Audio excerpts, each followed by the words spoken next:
Welcome to Helping Organizations Thrive.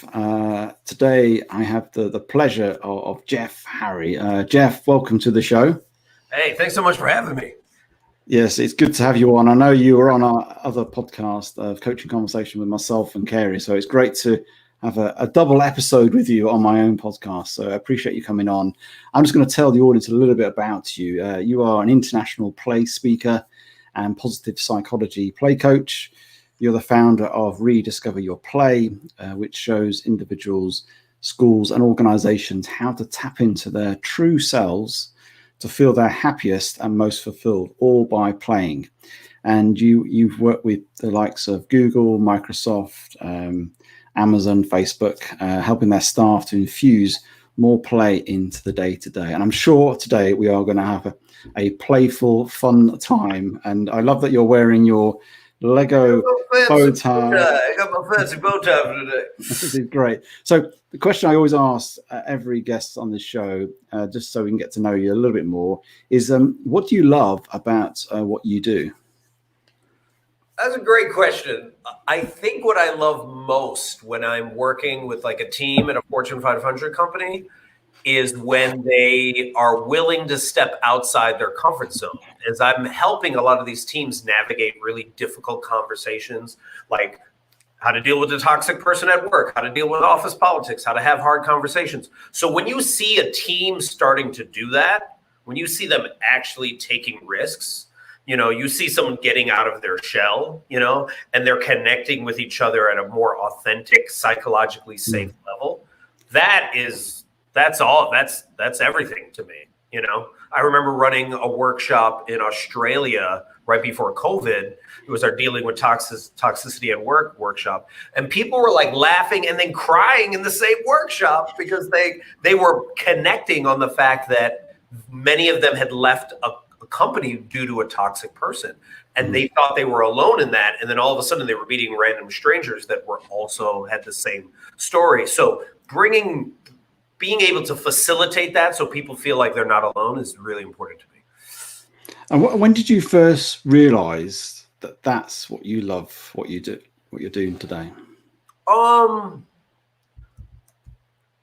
So I don't know. Do you want to hear the Batman origin story? I can tell you the short version if that helps. The short version would be good. That'd be good. So the short version is I saw Big as a kid, the movie Big with Tom Hanks. I started writing toy companies way back when, and I just didn't stop until I actually got into the toy industry 15 years later. Disillusioned by it because there was no play, no fun, no toys, no happiness in the toy industry. I left New York, came to the San Francisco Bay Area, found an organization that was teaching kids engineering with Lego, but they were literally just playing for a living. And then I grew it from 7 people to about 400 people. And we grew it into the largest Lego-inspired STEM organization like in the US. And the whole time we were just playing. We were just making things up as we went along. We had no idea what we were doing. We were experimenting. We were testing stuff out. We picked cities we thought were fun. We had no business plan. We just played. But what was interesting is then we got the attention of Silicon Valley because we were in the Bay Area, Facebook, Google, Adobe, a lot of the companies that you had mentioned. And they were like, do you do team building events? And we're like, yeah, of course we do, even though we didn't. And then for the next 10 years, I ran team building events for the top tech companies like in the world. But I found during all that time that at the same time they spoke about disruption and innovation and taking risks, they had not created, in my opinion, psychologically safe work environments to do that. So I created Rediscover Your Play to help them navigate a lot of those conversations. Because I was just tired of doing team building events and forced fun because I hate forced fun, right? Like, all these like trust fall exercises. And I was like, no, let's actually have real conversations because that like studies have shown that the most psychologically safe teams are the ones that perform the best. Absolutely. And that's when you discovered this is what I like doing, combining this play, which is your childhood dream of working for a toy company. So you had play at the sort of heart of your mission, I guess. It's always been there, and it's brought out in a way that now helps organizations overcome whether it's toxic situations or help with tough conversations. Now, we've had bit of a strange time at the moment, and I think we're still in this really weird time where people are in multiple lockdowns or working from home, and work's become really quite, I think, difficult sometimes either to keep people engaged, motivated, and everything else. And I just want to ask you, how can we use what you're doing using play in the context of remote working? Because I think, I know you do workshops, which they're all in person using Lego and various other things I'm sure you use. How do we create that sort of, I guess, greater place to work, but in a context of a remote working? Well, I think we have to realize that culture is even more important now that we're remote.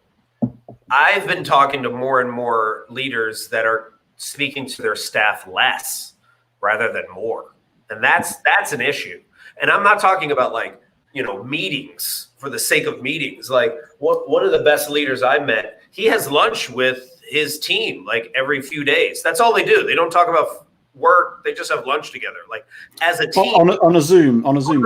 On Zoom. Just and just because that was the culture he had before. So I think that each team leader, especially in the HR space, has to be thinking about what are we doing around culture to consistently keep that culture. Especially because, Gallup did a study that found that 85% of people were disengaged at work before remote. So people are looking for jobs right now, right? So if you want to re-engage your staff, one of the biggest suggestions that I give people is to reach out to your staff members and ask them simply, what is the work that they love to do most? What is the work where they forget about time? What is their flow work? What is their red thread work? What is their zone of genius work, as Gay Hendricks refers to it? And then once you find that out, okay, how much or what percentage of time are you currently doing that work? Oh, you're only speaking to clients for 10% of the time, even though that's the work that you love doing most and you thrive at. How can we turn that from 10% to 15%? Because studies have also shown that when they're doing that flow work, it has a ripple effect on all their other work. They're highly more productive and much more engaged, right? And you just have to look to organizations like Google that did something like the 20% rule or the 20% program, where they gave their staff a fifth of their time to pursue things that they thought interest them, that they were curious about, right? This was like, I think, just their Friday for a few hours a week. And what came from the Google 20% program? AdSense, Google Meet, Gmail, like some of their biggest innovations that basically they built their $1 billion, company on came from that. I recognize that a lot of companies are like, I can't give a fifth of my time to my staff. I barely have time right now. I was going to ask that question. If you're a smaller company, say, I don't know, 50, even 100 staff, and how do you get those people who, get them into the zone of genius, their sort of place where they really thrive in their current role? And that means an absolute overhaul. Is there any other things we can do to create that motivation? Well, you can still carve out a little bit of that time, right? Like do an inventory of what they spend their time on and really actually see what they do. I've been fascinated with the 8-hour workday, right? Because I'm like, where does it come from? Why do we have an 8-hour workday? And it was invented in like 1817 by this Welsh labor activist and business owner named Robert Owen. 8 hours of work, 8 hours of leisure, 8 hours of sleep, right? But then no one touched it, at least in the US, till 1926 when Henry Ford implemented it. And he only implemented it because they were right in the middle of a depression and they couldn't get a lot of their workers. Their workers were working 10, 15, 20 hours and then just dying on the job. So he was like, all right, I'm going to do an 8-hour workday. I'm going to double everyone's salary, cause this huge ruckus. But that's how he was able to get all these people to come to work, right? But since then, no one's even looked at what the 8-hour workday is. Are we still productive or not? And a lot of studies have now found that most people in an 8-hour workday can only focus and do quality work for 2 hours and 51 minutes of that day. So if you know that, 2 hours and 51 minutes, 2 hours and 51 minutes. And in the US, our workday is extended. So now it's 8.8 hours. We actually work even more, according to the Bureau of Labor Statistics. So what are people doing for like 5.5 hours? They're doing meetings that are a waste of time, right? They are doing work that is not only a waste of time, but they're doing work to prove that they're doing work. The amount of people I've met that are making reports to show all how productive they are, it's just more wasted work. There's a lot of wasteful work that we're doing just to stay busy so that we, can justify our jobs, instead of really being like, if I only can give, if my staff can only do 3 hours of quality work a day, what work do I want them to focus on, right? And let me actually look through their entire workday and figure out what it is that will maximize their output and their productivity, while also getting them to do the thing they love to do most, so that they stay engaged and they're less likely to leave.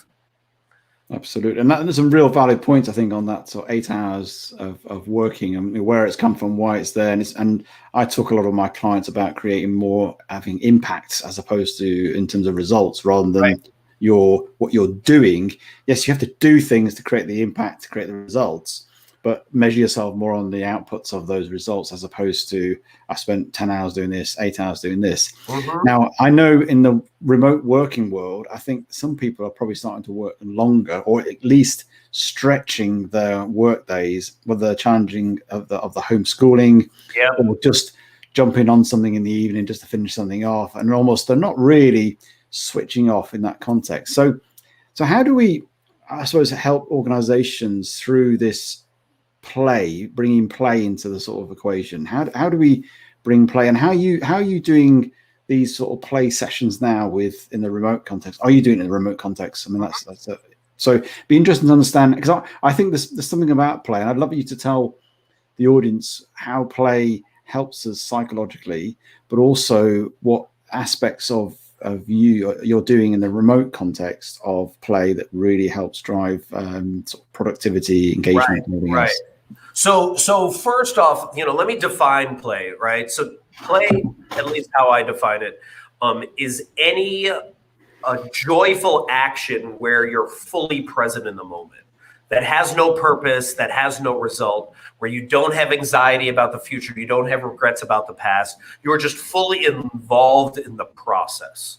You're like fully in love with it. And if you look at a lot of startups, when they first started out in their garages, that's what they were doing. They were playing. When Google started out with Sergey, they were just like, can we figure this out? Same thing with Bezos at the beginning. All of them were just messing around. And Stephen Johnson, this really awesome author of Wonderland, wrote, you'll find the future where people are having the most fun, right? And if you look at the companies that have been thriving during 2020, they were partly Google, but more like TikTok, Hulu, Disney Plus, Netflix, like many organizations that were willing to take risks and experiment and try new things out. Meanwhile, any of the older companies that were like, well, I can't wait till we get back to normal. The concern with them is some of them were just going out of business because they were acting like Blockbuster, right? They were acting like this old organization. Let me just keep doing sales the same way. Let me keep doing marketing the same way. And it's just like, this is not the same. You can't outreach to people sending your same LinkedIn, email, especially ignoring the fact that we're in the middle of a pandemic. Like, you can't do that, but people were doing that, right? So we have to look at how do we, when I say play, I'm like, how do we embrace the idea of experimenting, of trying. Sorry to interrupt you. So you said play is like being in the present and not thinking about the future and not thinking about the past, which is effectively mindfulness, isn't it? In that sense. Yeah. So how does that make us more innovative, more creative, and make us more thriving? Well, so the reason why is because what happens actually in your brain is you go from a beta state to a flow state. And when that happens, you go through something called hypnofrontality, where your inner critic actually begins to dissipate. that is the mean voice in your head that's like, this is a stupid idea, blah, blah, blah. That starts to fade away, and your implicit mind appears, and you become highly creative. You get a shot of dopamine, and you start seeing possibilities and all these opportunities that you didn't see before, right? And this is the realm of where we should be solving problems, right? When we think of companies and we think of brainstorm sessions, right?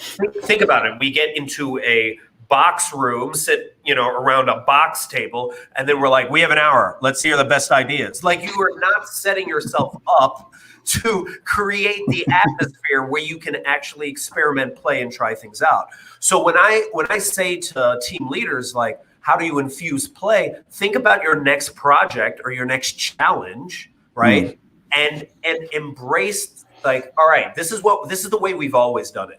I want to hear other ways in which to do it. And I'm actually wanting you to be open to experimenting and possibly failing. And this is the part that's hard for a lot of leaders, because they're like, oh man, well, we can't fail.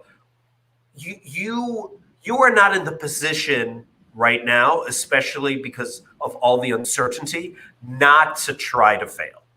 Like, because you need to learn this new normal. The new normal needs failure in that. And that's also a huge part of play, because it teaches about resiliency. It teaches about adaptability. And I think a lot of times we give lip service to failure, or we give lip service to like taking risks, but then we don't actually do it. So I think a lot of times we have to just ask a team leader, what is it? Elizabeth Gilbert says, personal transformation doesn't happen until you get tired of your own BS. What BS are you telling yourself as a leader right now that is preventing you from actually taking more risks and creating a psychologically safe space for your staff to also do that? And if you don't know if you have a psychologically safe space or not for your staff, ask them. Can I say whatever I want in this group? Can I speak? Can I point issues out to other coworkers, right? Like, when I'm talking about working with people and playing, I'm practicing how do you have hard conversations, right? So the same thing happens in the remote space. When I'm running workshops now, I'm like, all right, we're going to test out these, hard conversations. We're going to break you out into groups of 2 or groups of 4, and this is the conversation that you're going to have. Let's see if we can actually go there or not. Let's see if we can navigate and feel what it's like to feel awkward, because it's always clunky at the beginning when you're having a hard conversation. Like, hey, Chad, every time you like talk in our meetings, you take up 80% of the meeting. That's why our meetings suck. Can we change that? So you take them through a workshop that will get them to that place where they'll start being open and honest. And obviously, I guess you're really, I suppose, taking a risk in terms of pushing the boundaries of psychological safety there, because they might not feel safe at all, might they? They might not. And that's like the thing where we navigate that, because sometimes it's just about practice, right? Yeah. Sometimes, like, when my colleague Gary Warren and I are running our Dealing with Toxicity at Work workshop, we have them actually role play what it would be like to talk to that toxic person. Now, that toxic person might be part of the team. They might be in there, but we're not acknowledging that person directly. But we're like helping each and every person to practice, how do I have a conversation with someone where I'm not attacking their character, but I'm simply addressing their behavior and the impact that it's actually having on the team, or having in the meeting, or having on me, and how am I setting my boundaries? Because if we can do that, and teach people how to set their boundaries, then we can do things like, hey, man, I saw that you sent an email at 7 p.m. at night. Nah, dude, like, I'm looking out for you in the long run. Yes, and in order to do that, I am telling you not to send them at 7 p.m. or 9 p.m. or midnight. And guess what? I'm going to do the same, right? So it's like, you actually have to back it up with action.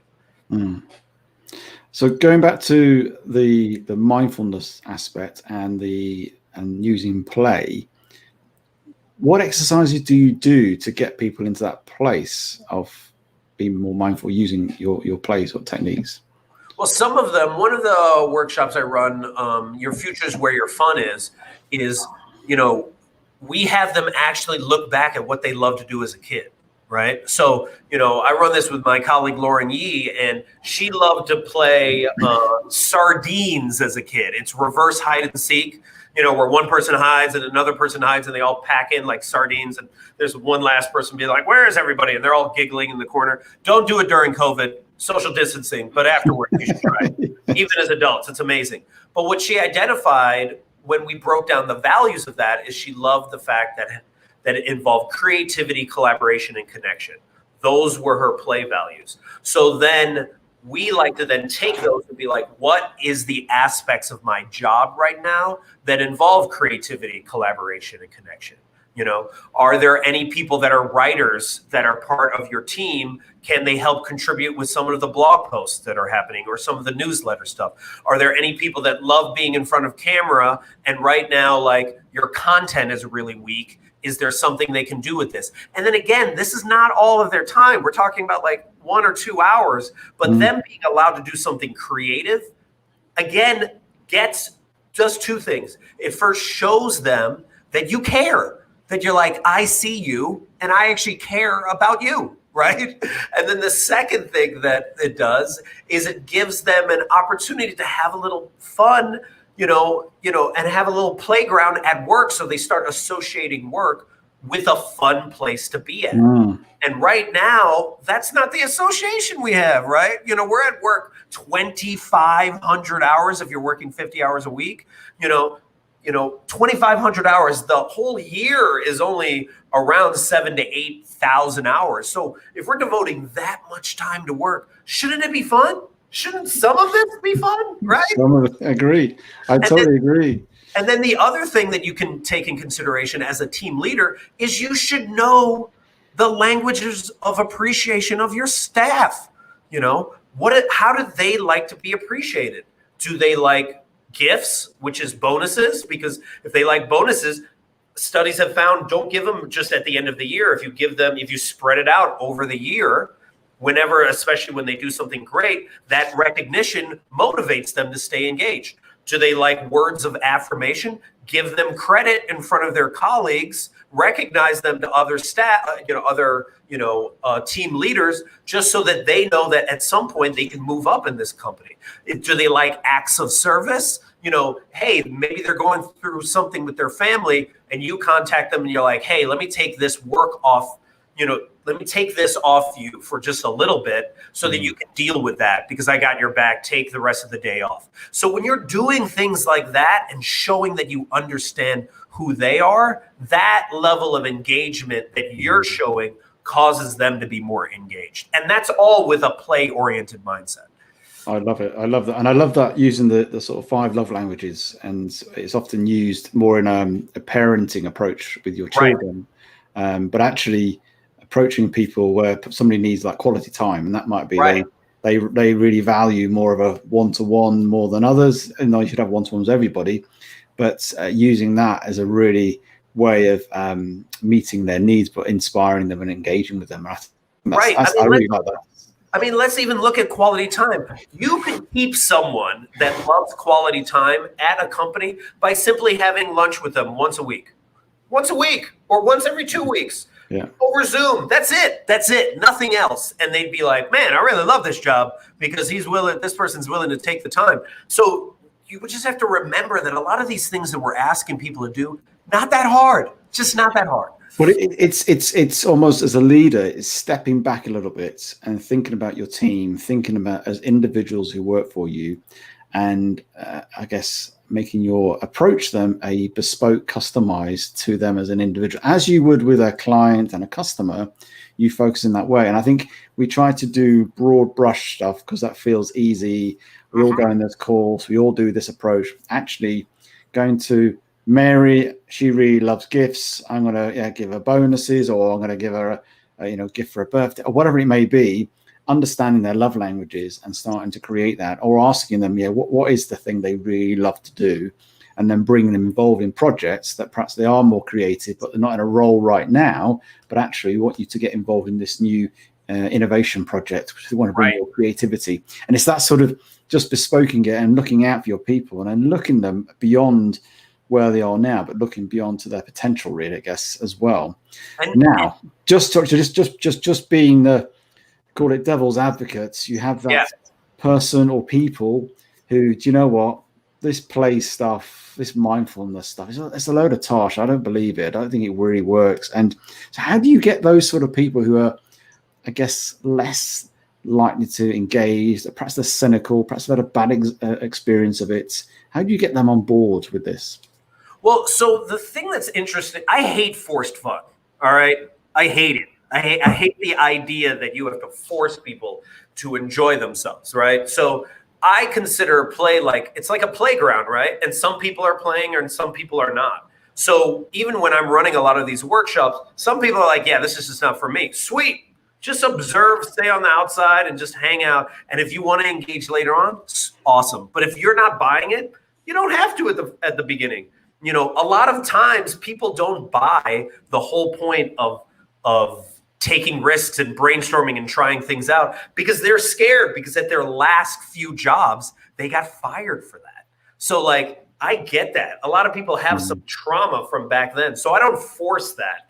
I simply work with the people that are willing, and then everyone else can kind of observe, because usually it's one or two people that are like, I'm just going to observe and be like, all right, let's do this, you know. But when they start to see that people are like actually taking risks and having harder conversations and, you know, and being more open, then they find themselves also doing it as well. It actually has a ripple effect, right? So like, here are even some really easy suggestions that some team leaders can even do at their meetings, right? Just to make their meetings better, right? From a play-oriented aspect. First, they don't have to be an hour. They just don't. Why are we making them an hour? It's such an arbitrary thing. End the meeting as soon as the meeting's over. Do the topic and then get off. It's 17 minutes, 25 minutes, whatever the number is, because that will also show that you're respecting people's time. Because when you do these longer meetings, then everyone knows, okay, this is the time in which I'm going to check my email and go on Facebook. And then you're wasting a lot of their time as well as yours, right? So adjust your perspective on that. Second, and anyone can do this, it doesn't have to be the leader. You can actually prime the meeting before the meeting starts. So the first person that shares in a meeting sets the tone for the rest of the meeting. And I'm not talking about when the meeting begins. I'm talking about beforehand. So when someone's like, hey, look at my baby photos and what did you do this weekend? And they're like talking and it's really happy, the meeting is more productive, according to a lot of studies. But if people are complaining beforehand to start the meeting, it actually changes the energy. So know at any level, you can actually change the energy of the room. And then third, if you're actually going to do a brainstorming session, embrace it with the improv of yes and, where you're just yes-anding for the whole meeting. We're gonna brainstorm to solve this really ridiculous, tough problem. But we're yes-anding, meaning we're going to just take everyone's ideas, we're going to write them all on the board, and I don't want to hear any criticism of them. I don't want to hear that we did it before. I don't want to hear any. We're just yes-anding each other. We're just building off of each other. And it's such a more positive brainstorming meeting. And then later on, you can look at that list and circle the ones that most resonate, instead of it being this meeting of negation and people doing their ego and just being like, your idea sucks and your idea sucks. It's like no one wants to share. And then again, another time where you're wasting time. So you can infuse these small little tips of fun to create a more psychologically safe way to run your meetings. Brilliant. They're really good advice, Jeff. And I want to just get your thoughts on this year, really. What are your thoughts on what the big thing we need to sort of, I guess, focus on as leaders in organizations, and just as from your experience in the last sort of 12 months or so?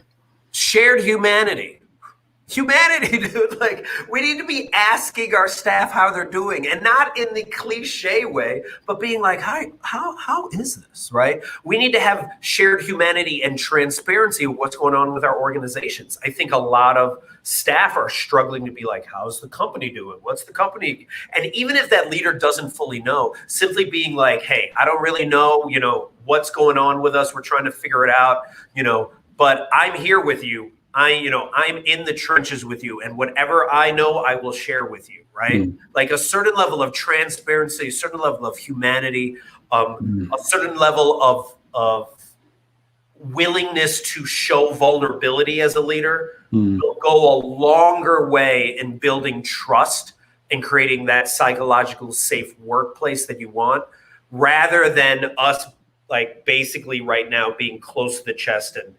and connecting as little as possible, because that's what I'm seeing already is people are like, oh, well, they're remote, so I don't want to bother my staff.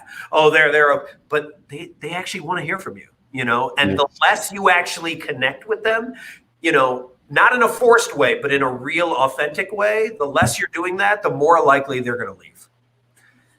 Brilliant. I like that. Yeah, be more human, and people who work for you are humans as well as yourself. And I guess being more mindful of that. I really thank you for being on today. It's been a delight, as it always is with you, and your advice, your inputs, and all what you've shared. If people are interested in how they can engage with you, what's the best way of getting in touch? Yeah, so simply go to rediscoveryourplay.com. You can click on the Let's Play button, and I have a bunch of activities you can actually apply at work. And then you can hop on a phone with me, and we can figure out how we can create a psychologically safe, fun workplace for your staff. Brilliant. Thank you, Jeff. Appreciate that. Thanks so much for having me.